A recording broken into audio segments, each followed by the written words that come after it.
السلام عليكم ورحمة الله وبركاته. أحييكم من مدينة ميونخ في ألمانيا، وأرحب بكم في هذا الجزء الثاني من حوارنا مع الإعلامي والسياسي الألماني الدكتور يورغن تودنهوفر، الغربي الوحيد الذي حصل على الأمان من أبو بكر البغدادي، خليفة الدولة الإسلامية في الشام والعراق، والذي ذهب إلى هناك وتنقل طيلة 10 أيام ما بين الرقة في سوريا والموصل في العراق. دكتور تودنهوفر، مرحبا بك. ما هي الفوارق الأساسية التي وجدتها بين كيان الدولة في الرقة في سوريا وكيان الدولة في الموصل في العراق؟ The main differences. ما هي؟ The main differences. Yeah. In Iraq, the population of Mosul, and I think also the people in Anbar and in other parts of Iraq, the Sunni population is accepting IS. Not loving, but accepting. In Syria, in Raqqa, for example, I was told by IS fighters that the population doesn't like the foreign fighters. The foreign fighters, and 70% of the fighters are foreign fighters, are not accepted by the population. And they told me, IS fighters told me, that President Assad has a great trick. He is still paying the salaries to the people of Raqqa. This is one reason, not only the only one, but this is one reason why they prefer Assad to ISIS. But Assad has started to bombard Raqqa, and with these bombardments he is losing sympathies. So when I criticize the bombardments of the Americans, which are stupid because they create terrorism, I have also to criticize the bombardments of Assad, because he's losing, with these bombardments which kill civilians, he's losing support in Syria, in Raqqa, for example.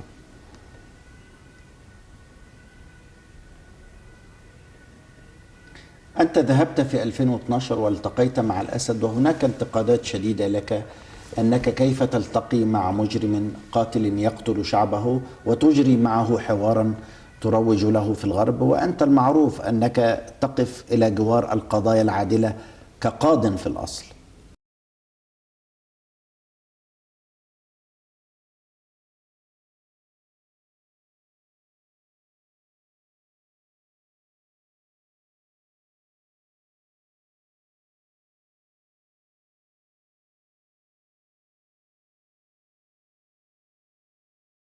I understand this question. I have two answers to you, because you are a man who is very frank. Would you ask me this question, why I shaked hand with Assad? Would you ask me this question also if I would shake hands with George W. Bush? You would not. So people ask only, why do you speak with Assad? He's a murderer, but people never ask, why do you speak with Bush? He's a much bigger murderer. People said, how can you talk to Gaddafi? He was a murderer. Yes, he has killed prisoners and he has killed people. But never people ask, why do you talk to Bush? And I tell you, we have to talk to everybody. We don't have to talk only to friends. If we had to talk only to friends, everything would be, no problem would be changed. We have problems with our enemies, so we have to talk with our enemies. Germany, we had big problems with the Soviet Union. And Willy Brandt, our former chancellor at this time, he spoke to the Secretary General of the Soviet Union. These were big murderers. You have, if you want to have political solution, you have to speak to everybody. And if I could reach peace for a country, I would speak with the devil. I would speak with everybody. And it's ridiculous to say, why do you speak with Assad? They said, Why did you speak with Assad? Now they say, why did you speak with IS? I think we have to speak with both sides, with all the sides, otherwise we will never find solutions.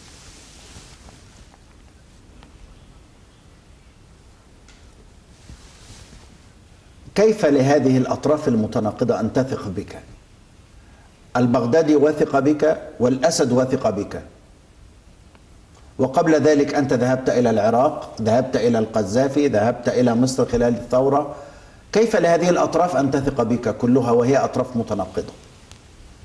I don't know why people trust me.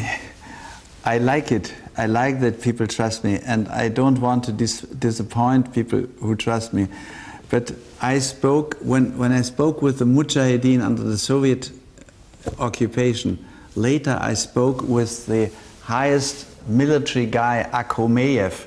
He was the boss of the Soviet army. And I had twice lunch with him. And I tried to persuade him that the war against the Afghan Muslims was crazy. And I spoke not only to Karzai in Afghanistan, I spoke also with leaders of the Taliban. And I don't know why they speak with me, but they speak with me. And I think it's better to speak. And Jimmy Carter has said once about Bush that since Bush was president, there is a fundamental feeling not to talk with enemies. And this is stupid. You have to talk with your enemies if you want to find political solutions. The Americans don't talk with their enemies. They bombard them. I don't think that this is the better solution.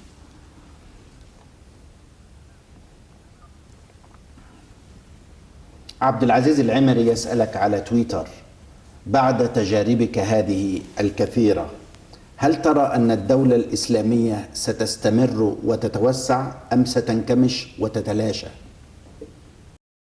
That's not my job to say what will happen in the future. Only God knows. But I think for the next years, IS has a strong chance to be strong. And if the Iranians and the Americans and the Shia Iraqi government don't find a solution how to integrate the Sunnis in Iraq, and if the Sunnis join IS, then IS will survive. And I always can tell, I told it to our government, IS is stronger than we think. But of course they may lose battles, like all the leaders lose battles, but they can survive a long time, and they have big plans to attack Jordan, to attack Saudi Arabia, and to attack other countries. And what is happening in Libya, this is under the influence of IS. And they have now people in other countries fighting for them. They are very, very strong. It's a phenomena which is incredible. And I repeat it, that's the first time for a long period that a little group is founding a state. That's not normal. And we should find solutions, how to fight them, how to stop them. We don't have solutions. We talk about bombardments. This is never the solution. Because if we bombard, we will kill again innocents, and with every child we kill, we will create 10 new terrorists.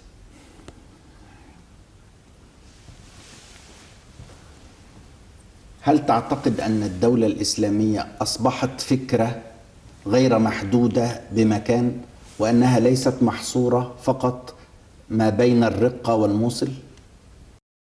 It's a big idea, and it's an idea which is very attractive for many people, and I think now IS is much stronger than Al-Qaeda.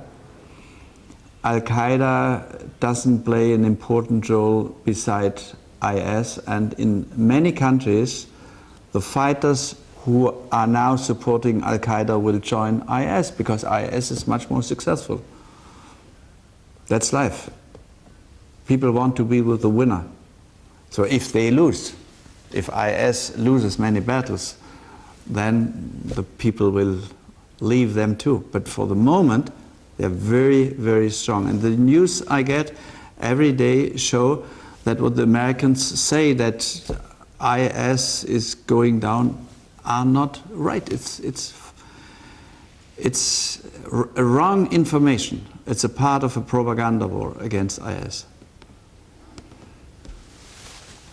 هل لاحظت من السكان قبولا لتنظيم الدولة بل ورغبة في بقائه لا سيما السنة في العراق لحمايتهم من المظالم التي تعرضوا لها من الشيعة؟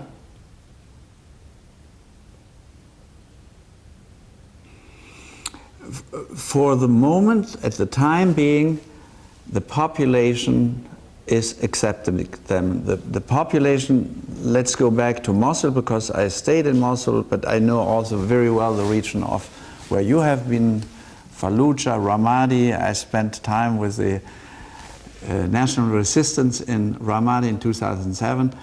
So the population has suffered under the Maliki government.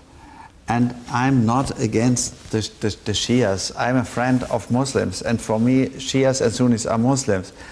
But the population in the Sunni parts of Iraq has suffered from the Maliki government, and they prefer clearly IS now. هل التحالف الذي يضم أكثر من 60 دولة لمحاربة الدولة الإسلامية يمكن أن ينجح في القضاء عليها؟ No, this coalition is unimportant, is ineffective, has no idea. Politicians who have never been in Fallujah like you have been, or in Ramadi or in Mosul, are talking about solutions. They have no idea. They sent weapons to the FSA, and the FSA is selling the ammunition to IS. IS loves the FSA because the FSA is the best ammunition seller. They get weapons even from the Peshmergas. I've seen these weapons. So this alliance is not important. I think the whole policy, I went to Arab countries for the first time more than 40 years ago. And I fell in love with this part of the world. And I think your strategy is completely wrong, and our strategy is completely wrong. The Arab countries, but I can also begin with the Western countries, you are fighting against each other. The Muslims fighting against each other. الغربيون هم الذين اخترعوا سياسة فرق تسد، وهم الذين هم السبب الرئيسي في كل هذا البلاء الذي يحدث للعرب. أمريكا والدول الغربية. Yeah, but you are right. You are right. You're right. Our policy, the Western policy, is called divide et rule. Divide, it's a Roman word. Divide and run and rule. Of course, we love it. We like it. When I say we, I'm talking about our Western society. We like it if one Arab country is fighting against another Arab country. And we like it also if the Arab countries are fighting against Iran, and Iran is trying to create problems for Saudi Arabia. That's the wrong strategy. That's the reason why the Arab countries don't play a role anymore. And there's only one solution. The Arab countries have to do the same thing as we did in Europe. They have to unite, to make a federation, a confederation, like Europe did. We are strong, because we are the United States of Europe. America is strong because they are the United States, and you are the divided states. You're weak. You have to find young politicians, young people, have to find a way to unite the Arab people. But this is not enough. Then you have to find a possibility or a strategy to find arrangements with Iran, because the Western countries love it also if Iran is fighting against or dominating Arab countries, or Arab countries are fighting against Iran. The Islamic world doesn't play any role in the world because you are divided. And that's the reason why you should try to unite. That's what you have to do. And you know, you have military bases in your countries. American military bases, French military bases. You don't need them. One day, young politicians from your country will have to say, we say, Ami, go home. Leave us. We don't need your military bases. You are strong enough. You have proved it to history that Arab countries can be strong, that the Islamic world, including Iran and Pakistan and Indonesia and so on, can be very, very, very strong. So a confederation, unification, is what you should do. And if you don't do it, if you allow to your rulers to make their own thing. سأعود إلى الدولة الإسلامية. هل كنت تتجول هل كنت تتجول بحرية؟ ذهبت إلى الأسواق؟ التقيت بالناس؟ Everything. Whatever I wanted. I wanted to go to the market, I went to the market. I wanted to go to the mosque where al-Baghdadi was praying, I went to the mosque. I was not allowed to enter for the first time in my life, but I went to the mosque. Nevertheless, I went to the Friday prayers. I saw people praying in the street, and some of them had shirts from Bayern Munich, Robben and Ribery. So life is much more normal than people think in Mosul. So I saw the names of the stars of this city where we live here. So I was quite free to do the things I wanted to do.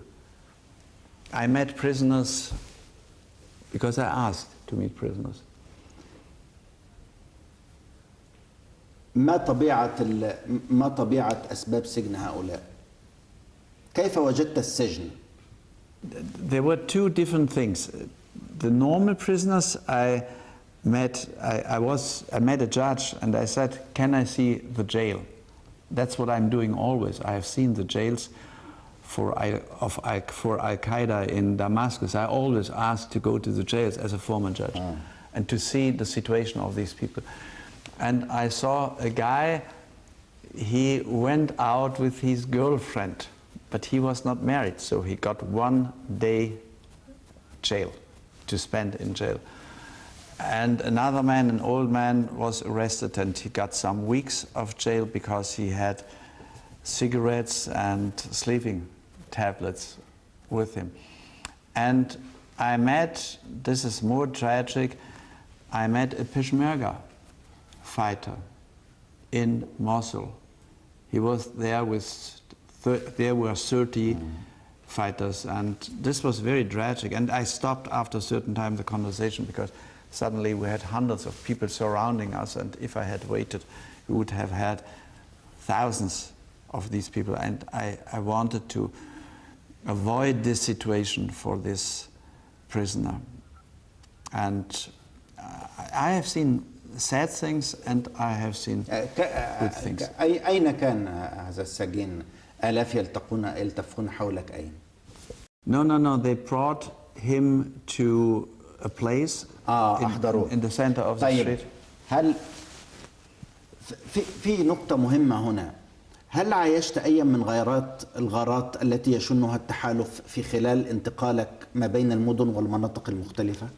I was several times in a situation which was difficult, and when I left Germany, I said I trusted IS that they wouldn't behead me, but I feared the coalition forces, and once in Mosul, an American bomber came down, and he had seen, probably there was a drone with him, he had seen our jihadists who were with me and with us, and this bomber came down, and that's a very strange feeling.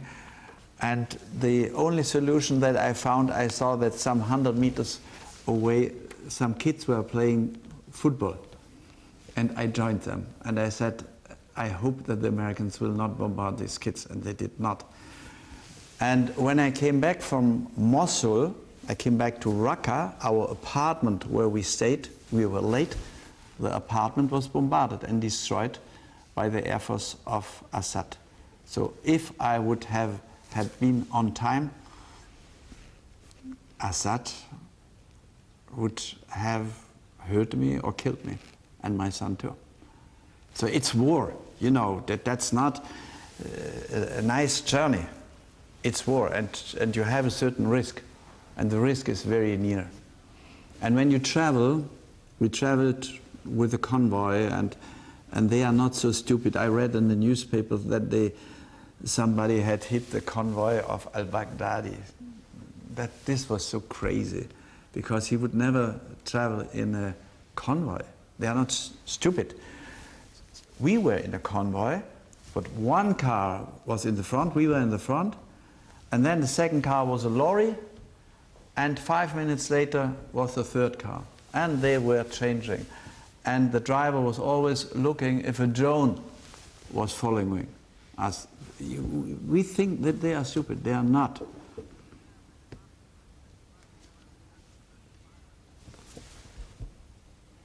أنت الآن تعد كتابا عن هذه الرحلة ينضم إلى قائمة كتبك الطويلة التي كان من بينها لماذا تقتل يا زيد الذي قرأه كثير من العرب. ابنك يعد فيلما وثائقيا عن تلك الرحلة. ما أهم ما سيحتويه كتابك وما أهم ما سيحتويه الفيلم الوثائقي؟ أسمع منك الإجابة بعد فاصل قصير. نعود إليكم بعد فاصل قصير لمتابعة هذا الحوار مع الدكتور يورغن تودنهوفر. فابقوا معنا.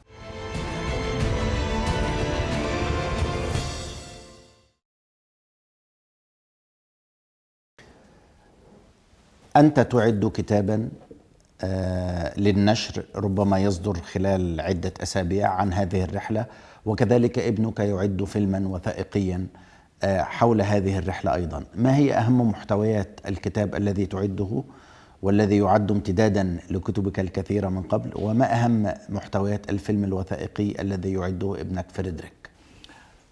We have shown only 20% of our material. And I have told only a part of the things I have lived there. And in this film and in this book will be many surprises, amazing surprises. And the book is not only about our stay in the Islamic State, it's also explaining how it started 200 years ago when we attacked the Arab world. How terrorism started, how IS started. That IS started immediately after the invasion of the Americans with Zarqawi, with his party for monotheism and jihad, which was called later, I think in 2006 after his death, ISI. I met already ISI fighters from the Islamic State in Iraq in 2007. So you can follow exactly. But they wasn't under ISIS name. They had 2007. ISI. They called themselves ISI. 2007. 2006. 2006. After the death of Zarqawi, and al-Baghdadi is the successor of Zarqawi. And IS was created directly by George W. Bush. It's a baby of George W. Bush. كيف هم baby George W. Bush? It's a baby of George W. Bush because it was the answer of Zarqawi. Zarqawi wanted to make attacks against Jordan.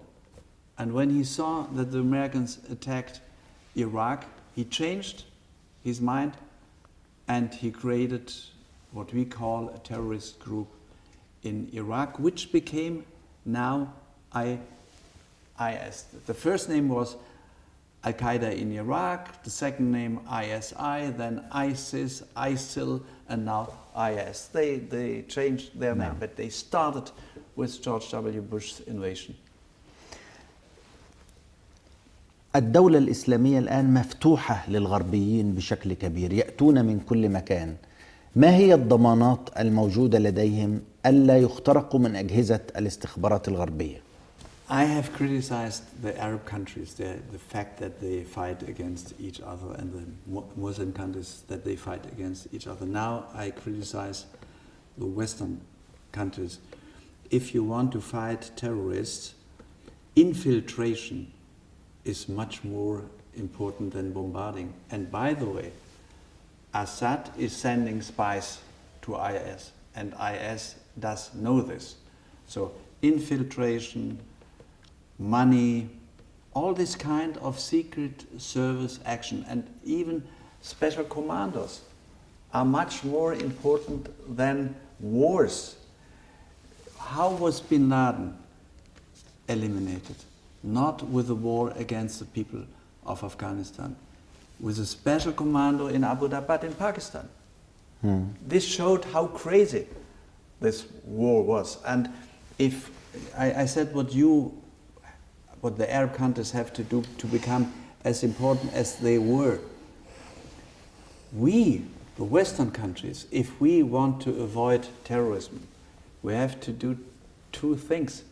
We have to stop to discriminate the Muslims which live in our Western world, in Western Europe or in the United States, and we have to stop our wars of aggression. We say that we make these wars for democracy or for civilization or for human rights, but that's not the truth.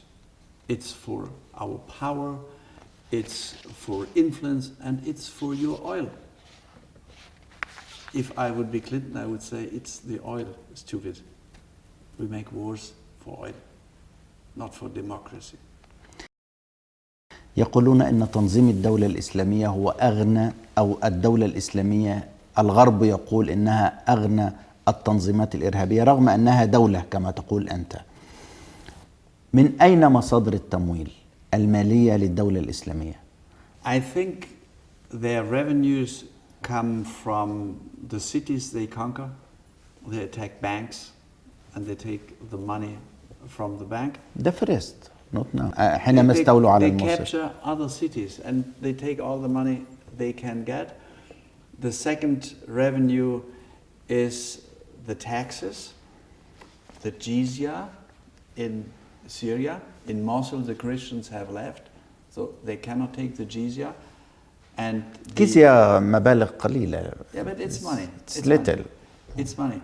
And then oil. They sell oil. Oh. They sell oil Okay. for $12 the barrel. Just 12. $12. So it's interesting. هل هذه معلومات مؤكدة أنهم يبيعون البرميل ب $12؟ Yeah. Do you want to buy? I cannot give you an information. I have no idea where you can buy it, but they sell it for $12 and they will be able to sell it for $12 always. And it's interesting, you know, when IS had conquered parts of Syria, this was not important for the Americans. But when they conquered strategically interesting parts of Iraq, the so-called strategic pipeline where the oil from Iraq goes to Iraq, this was the moment when the Americans interfered and started to bombard IS. Not before, not in Syria. And yes, I criticize this, but one should know it. But to the population, the politicians say it's for democracy and fight against terrorism. You know, we have huge discussions also here in Germany about terrorism. But never in my country, in Germany, a German has been killed by an Islamic or Muslim terrorist. Never. And the politicians talk every day about terrorism. Because talking about terrorism gives the opportunity to send weapons to the Peshmergas or to participate in the coalition with the Americans. It's a big game. It's a big game, but this game is very sad for those who suffer in the Arab world. هناك سؤال مهم، لماذا لم يقم تنظيم أو لماذا لم تقم الدولة الإسلامية إلى الآن بالهجوم على دمشق أو بغداد؟ I don't make the strategy for ISIS. You don't ask, لم تسألهم هذا السؤال؟ You don't ask them? I asked it, and I think it would be easier for them to attack Jordan or to create problems in Saudi Arabia than to attack Baghdad, because in Baghdad you have areas where the Shia militias are so strong, Sadr city, for example, where it would be difficult for IS to win a fight or to win a battle. They will have problems wherever the Shias are strong. So they would have problems in Baghdad, but they are very close to Baghdad. And maybe one day you will wake up and you will hear that they have taken a part of Baghdad. Maybe they will lose other parts they have now. Nobody knows what will happen in a war. All I know is that these wars are crazy. إلى أي مدى يبلغ طموح الدولة الإسلامية؟ إلى أين يريدون أن يصلوا في فتوحاتهم؟ You know, I had the chance to be with people from the media department, and they say only what the leadership thinks. They're there for this reason. And the target is, at the end, the whole world. It's utopia, yes. But there are so many amazing things that I don't tell usually in interviews. They think about negotiations with the West, with the United States. They think that in 1 year or in 2 years they will make a proposal to the United States to have negotiations and to talk about their interests in the Middle East. And I said, nobody will talk with you. The Americans don't talk with Assad, they don't talk with, they don't talk with their enemies, so they will never talk with ISIS. And then they think, because they believe that Muhammad, their prophet, has said that there will be a peace treaty with Rome. Rome is the United States. And Rome will break this peace treaty, and then they will conquer the whole world. I don't believe it. I think it's fantastic. It's too fantastic. It's utopia. But it's a danger. Because there is one thing, one lack. They don't have tolerance.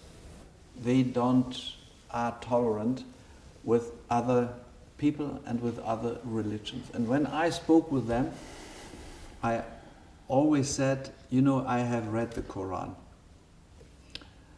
The Quran is sometimes very severe when it talks about the battles between Mecca and Medina. But this is history. These were advices given to Muhammad during the battles, during the fights of the Meccans against Medina. But every surah, or beside one, almost each surah starts with, in the name of Allah, the merciful, the most merciful. And I said, where is your mercy? They don't have mercy for their enemies. Because Bush, لأن بوش والغرب لا يملكون أي رحمة. I have said that IS is the baby of George W. Bush, and all the hate they have was created by our wars. That's correct. هل تعتقد أن هناك علاقات ولو سرية بين تنظيم الدولة وبين أي من الدول الغربية؟ That's a difficult question, and there is no easy answer. I think that the secret services of the whole world have their hands in this dirty game.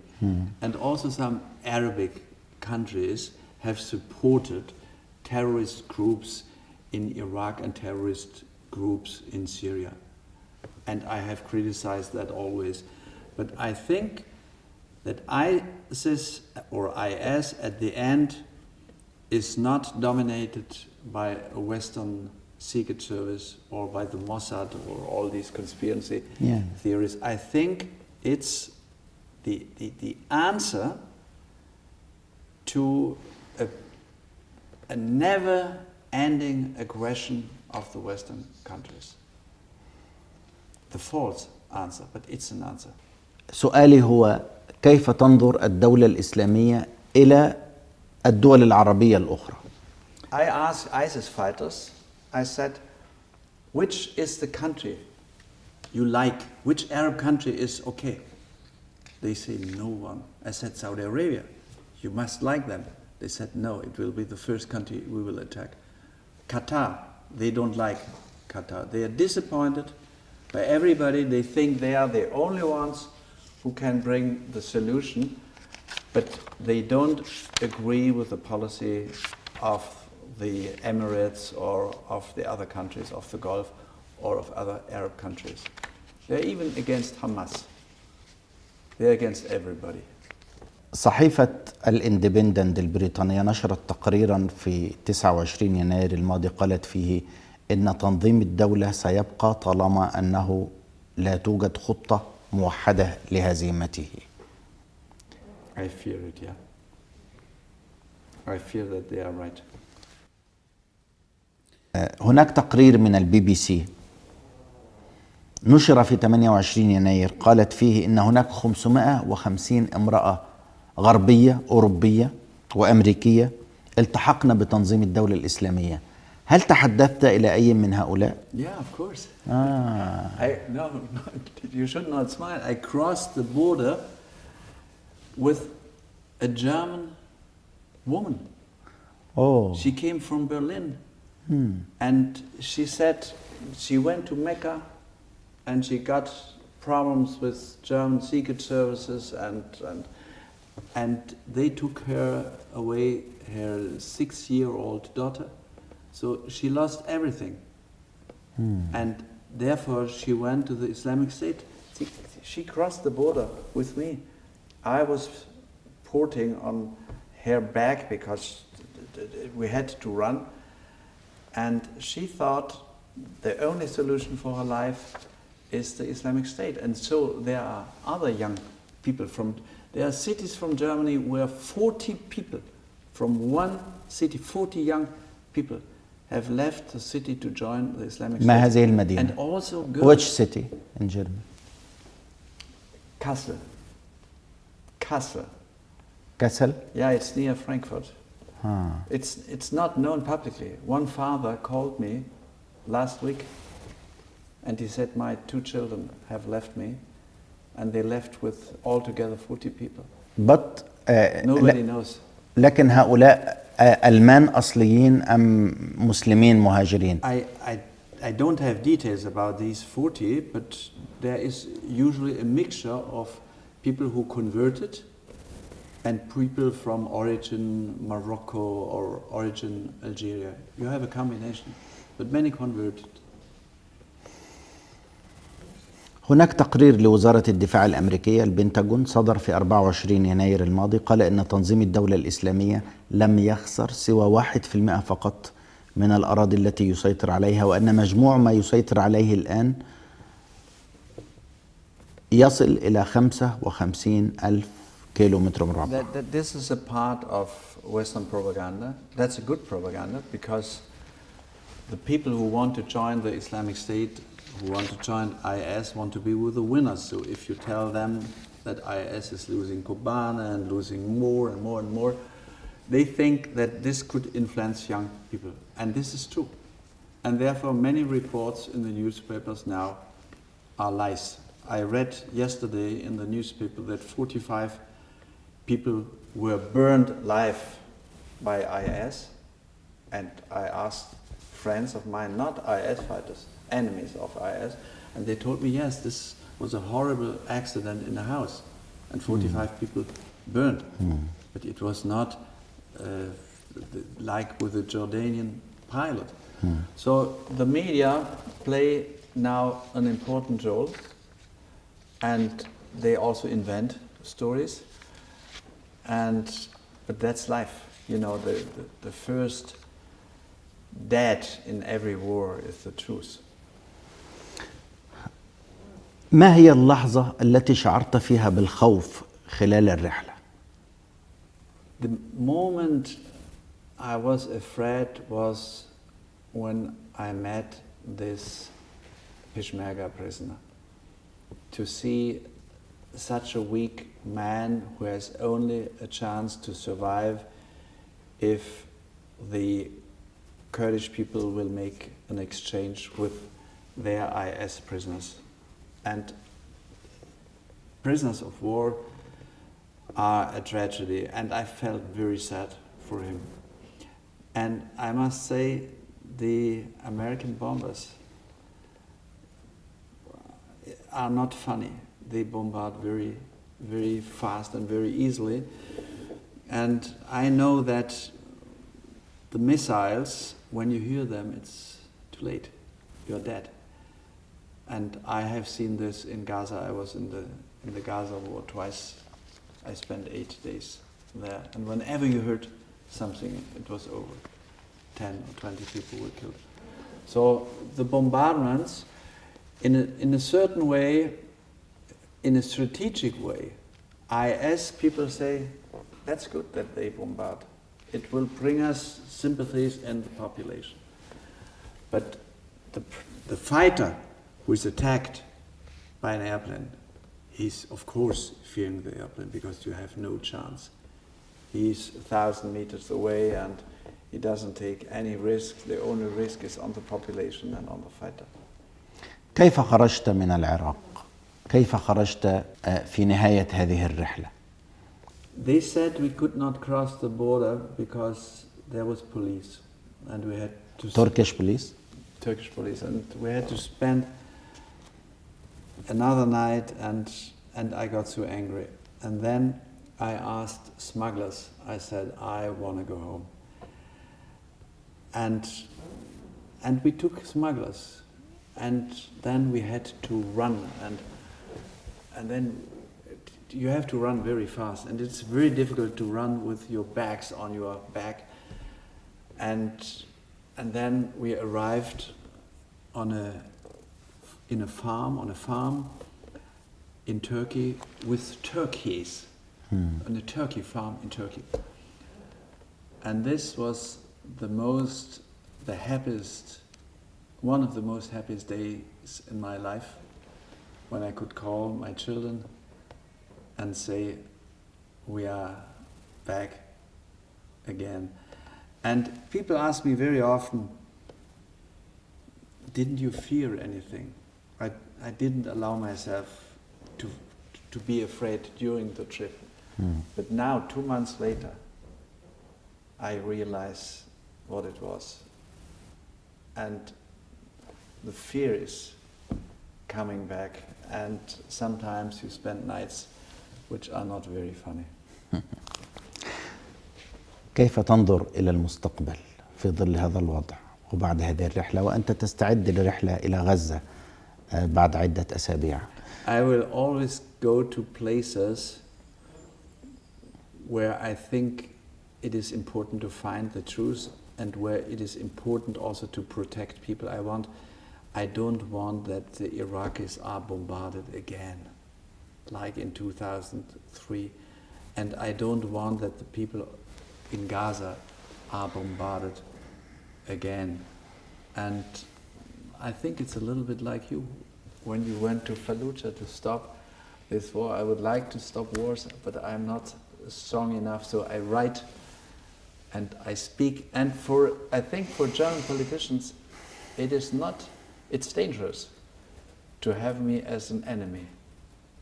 If they talk too much about wars, they have me as an enemy. And the German population is peaceful.